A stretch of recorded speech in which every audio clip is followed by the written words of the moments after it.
नमस्कार, मैं नूर। आप देख रहे हैं आईपा। आईपा यानी all India progressive politics association, जहां बात होती है कि वैसे मुद्दे जो जरूरी मुद्दे हैं, यानी जन सरकार के मुद्दे हैं, लेकिन राजनीति से दरकिनारे हो जाते हैं। आज आज़ादी के लगभग तकरीबन हो गए हैं 74 साल। 74 साल में भी ये जरूरी मुद्दे यानी शिक्षा, स्वास्थ्य, रोजगार पे बात ना हो करके राजनीति होती है, लेकिन धर्म के आधार पर राजनीति होती है।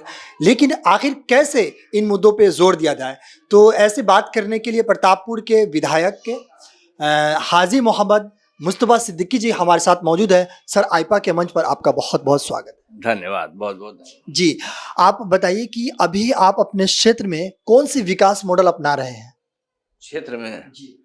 अपने क्षेत्र में ये हम यहाँ भी पहली बार जीते थे, तो सबसे पहले तो हमने इन लोगों को शिक्षा के ऊपर ज़्यादा ध्यान दिया और शिक्षा के लिए हमने शासन को भी लिखा, कई बार लिखा। और जो भी बहुत टूटे हुए स्कूल थे, उन स्कूलों में अपने हम सहयोग दे कर के उस स्कूल को बढ़ाने का भी काम किया। और मैं खुद शिक्षा के क्षेत्र में बहुत जागरूक रहता हूँ, चूँकि जब मैं सोराव में था तो वहाँ पे हमने डिग्री कॉलेज खोला गाँव के अंदर देहात में, जबकि वहाँ लोग मना कर रहे थे, लेकिन हमने खोला इसलिए कि वहाँ के बच्चे जो इलाहाबाद नहीं जा सकते, जो लड़कियाँ इलाहाबाद नहीं जा सकती, तो उनको 3 जगह गाड़ी बदलना पड़ता है, तो ऐसी जगह को खोदे जिससे उनको लाभ मिले। और वो बहुत ही कामयाब स्कूल बना। आज 3-4 हज़ार बच्चों का वहाँ एडमिशन है। उसमें वहाँ पर हमने BA, BSc, MA, MSc, BCom, MCom, LLB, BEd सभी डिपार्टमेंट को उसमें के अंदर जोड़ा है। और सारी लड़कियां आज 80%, 90% जो वहाँ इंटर इसके बाद बंद हो जाती थी इसकी शिक्षा, अब सारे बच्चे वहाँ ग्रेजुएशन कर लिए हैं और अपने अपने कंपटीशन में बैठ रहे हैं, बीएड कर रहे हैं।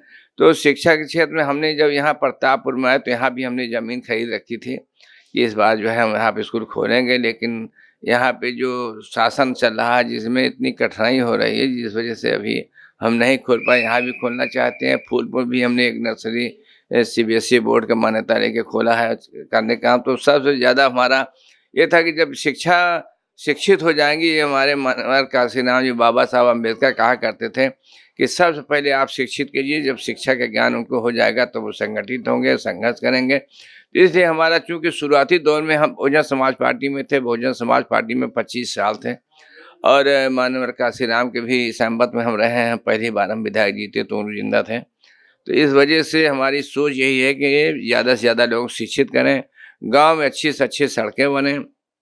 काफ़ी सड़कों का पहले हम जंघईवाड़ी से जंघई जाते थे तो नहीं, हमारी गाड़ी 8 किलोमीटर 1.5 घंटा लगता था। हमने कहा जब तक इसको बनवा नहीं लेंगे मैं आपके क्षेत्र में नहीं आऊँगा। बहुत प्रयास करने के बाद वो सड़क हमारी बन गई, फिर बनना से जगह ही बन गई, फिर मुख्य मुख्य जितनी सड़कें थीं उसको भी बनवाने का काम किया हमने। और जितने गांव देहात में भी थे, जो हमारे सीमित पैसा था, उस सीमित पैसे में भी गांव सड़क बनवाने का काम किया। जैसे कि अगर रोजगार की बात करें, तो यहाँ के रोजगार के लिए आप कौन सी रणनीतियां आप अपनाए हैं आपने? रोजगार के लिए सबसे बढ़िया बात है यहाँ फैक्ट्री लगनी चाहिए।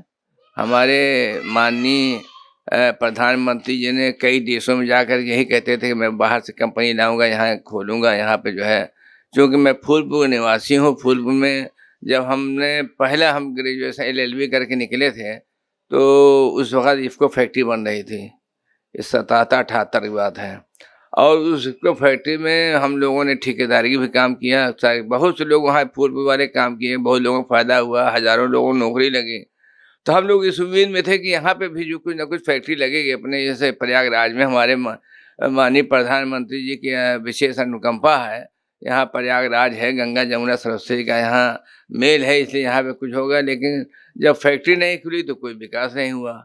और अब जैसा कि सुनने में आ रहा है कि जैसे लड़के भरते हैं, रेलवे में भरते हैं, एलआईसी में भरते हैं, बीएसएनएल में भरते हैं, एयर इंडिया में भरते हैं, मतलब अब उसको सब जैसा हम लोग समाचार पढ़ते हैं कि वो सब बेचा जा रहा है। तो जब वो बिक जाएगा तो प्राइवेट आदमी तो बहुत मुश्किल है कि आदमी रखे, वो अपने हिसाब से रखेगा, अपने बाहर से ला के रखेगा।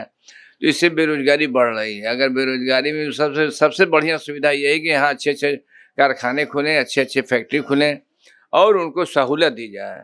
बहुत सी फैक्ट्रियाँ यहाँ बंद हो गई। हमारे माननीय मंत्री जी ने बताया था कि फैक्ट्री बंद हो गई बहुत से, उसको पुनः खोला जाए। फैक्ट्री में बहुत सी गलतियाँ होती हैं, लेकिन उस गलती का मतलब ये नहीं कि हम बंद कर दें, उसको हम सुधारें, उसके ऊपर सख्ती करें। लेकिन फैक्ट्री चलने से पचासों आदमी के जो उसमें 100-200 काम करते हैं, उनकी रोटी-रोजी बंद हो जाती है। इसलिए उस पे विशेष ध्यान देना चाहिए कि बंद करने से अच्छा ये है कि हम उसको लग करके और उनको कड़ाई करके उस फैक्ट्री को चलाएँ, जिससे लोगों को रोज़गार चले। और आज यही बेरोज़गारी के मुख्य कारण ये है कि जो एक नई फैक्ट्री यहाँ लगी नहीं और जो फैक्ट्री चली थी वो भी बंद हो गई। तो इस वजह से यहाँ बेरोज़गारी इस वक़्त चरम सीमा पे है। माननीय मुख्यमंत्री जी जब हम तो बस बहुजन समाज में थे, 2007 में भी विधायक थे, तो उन्होंने 1,45,000 सफाई कर्मचारी के नाम पे नौकरी निकाला था और दिया भी उन्होंने। हमने भी अपने क्षेत्र में काफ़ी लोगों को नौकरी दिलाया। तो इस तरीके से कोई निकालें जिससे लोगों को रोज़गार मिले। जब रोज़गार मिलेगा तो निहायत ही उनके घर के स्टेटस बदलेगा। और ये 5 किलो गेहूँ, 2 किलो चना देने से तो आलसी भी काम नहीं करती, वे खा-खा के वहीं दिन भर जो है गपशप करते हैं, लड़ाई-झगड़ा करते हैं, आलसी हो जा रहे हैं। तो इससे अच्छा कि बाकी के गेहूँ देने से अच्छा है कि उनको कोई अच्छी सर्विस मिल जाए, अच्छी नौकरी मिल जाए, कोई ऐसा निकालें जॉब जिससे कि उनको नौकरी मिले, फैक्ट्री खोलें, वहाँ पे काम करें। हमारी सोच ये है कि उनको लोगों को बजाय ये देने कि उनको अच्छी नौकरी मिले, अच्छी सर्विस मिले और काम करने का ठेकेदारी ही मिले, लेकिन काम करने का उनको अवसर प्राप्त हो। इससे उन लोगों की जो है तरक्की हो सकती है, उनका जो है घर का स्टेटस भी बदल सकता है। जी, जैसे कि हम सभी जानते हैं कि भारत एक कृषि प्रधान देश है और यहाँ के अधिकतर लोग कृषि पे निवास करते हैं। तो आपने इस क्षेत्र में कृषि को बढ़ावा देने के लिए कोई ऐसा रंगमंच या फिर कोई ऐसा कार्यक्रम किया लोगों को जागरूक करने के लिए कि कृषि ऐसे करे, नई नई पद्धति पे करे या फिर ऐसा कोई? ऐसा है कि कृषि प्रधान देश है, कृषि किसान यहाँ पे हैं, किसान ही की समस्या ज़्यादा हमारे पास आती है। छोटी-छोटी समस्याओं से बेचारे घिरे रहते हैं। अब इस वक़्त उन्होंने कहा धान हम वहाँ अपने विधानसभा में माननीय मुख्यमंत्री भाषण बहुत सुनते हैं। वो कहते हैं धान क्रय केंद्र हमने खोल दिया है, लेकिन अब अभी फूल में कोई क्रय केंद्र नहीं खुला हुआ है। हम जब उनके यहाँ टेलीफ़ोन करते हैं उनके अधिकारियों से तो कहते हैं हाँ विधायक जी आपका कोई हो बताइए। हमने कहा हमारे से नहीं है, हमारा कौन है? लेकिन जो जनता परेशान है उसके लिए आप धन करें खोलिए, उसको ले लीजिए, लेकिन कोई नहीं लिया जा रहा है। एक तो उनको सबसे बड़ा कष्ट यही है। दूसरा खाद की समस्या आप देख रहे हैं अभी कि खाद के दुकानों में कितनी लंबी-लंबी भीड़ लग रही है, जबकि खाद उनको मिलना चाहिए, खाद नहीं मिल रहा है। खाद जो मिलता है उसमें 5 किलो कम करके मिल रहा है। तो ये सब किसान तो इससे जो है किसान थोड़ा-सा हतोत्साहित हो रहा है। वो जो है अपने को थोड़ा-सा घाटा महसूस कर रहा है और ये सब सुविधाएँ उनको मिलना चाहिए। उनको जो है ट्रैक्टर वगैरह खरीदने के लिए अच्छा अनुदान मिलना चाहिए, अच्छे उनको बढ़िया बढ़ावा मिलना चाहिए। तो जिससे कि किसान की भी आय बढ़े, जो हमारे प्रधानमंत्री की सोच थी कि उनकी आय दुगना हो, लेकिन हमारे देखने में आप देख लीजिए वहाँ पे उनका दुगना तो नहीं हो पा रहा है, लेकिन ये है कि बेचारे अपना खेत में किसान लगे हैं। तो इनके बढ़ावा देने के लिए इनको जो है खाद की समस्या हो, ट्यूबवेल वगैरह 3-4 4-5 मिला था जिसको हमने लगाया था, ट्यूबवेल बहुत जगह खेती नहीं हो पा रही थी, वहाँ सिंचाई की सुविधा नहीं है, तो सिंचाई की सुविधा करीब नहर-वहर सब चल गया है, लोग अपना लगा भी रहे हैं और हम लोगों ने भी लगवाया है। तो लेकिन इसके साथ इसके और भी बहुत सी चीज़ें होती हैं खेती के लिए जो उनको पूरा मुहैया नहीं हो पा रहा है, जिसकी वजह से वो थोड़ा-सा परेशानी में है। जी, जैसे कि आप एक आपका जो राजनीति सफ़र है, ये काफ़ी लंबा भी है और काफ़ी अच्छे-अच्छे नेताओं से आपके ताल्लुकात भी रहे हैं। तो आप ये कौन ऐसे बात हो गई है या फिर कोई ऐसे है जो मुद्दे हैं, यानी जो जन सरकार के मुद्दे हैं, शिक्षा है, स्वास्थ्य है, रोज़गार है, इन सब राजनीति से ये दूर है और धर्म वाली राजनीति आ जाती है। कैसे इसको आगे बढ़ाया जाए इन सब मुद्दों को? देखिए, धर्म जो है आस्था का प्रतीक होता है। हमारा धर्म से हम अब जो आस्था है वो हमारा आस्था रहेगा। धर्म को राजनीति में नहीं लाना चाहिए। इसलिए कि अगर आप धर्म राजनीति में लाएँगे तो उससे सिवाय नुकसान का फ़ायदा नहीं हो सकता है। हम हमेशा जो चुनाव लड़े हैं, विकास के लिए लड़े हैं। किसी की बुराई भी नहीं करते। हम कभी अपनी ज़िंदगी में किसी नेता की बुराई नहीं किया, उसके पर्सनल इश्यू कभी हमने नहीं उठाया। हमारा उनका ये कहना होता है कि हमारा कोई लड़ाई नहीं, आप लड़ाई लड़िए, ऐसे लड़िए कि आप जो है अपने जनता को ज़्यादा से ज़्यादा सहूलियत दीजिए। हमारा आपका ये होना चाहिए कॉम्पिटिशन कि आप कितना जनता का काम आप करते हैं, कितना जनता का काम हम करते हैं, कितना जनता से आप मिलते हैं, कितना जनता से हम मिलते हैं।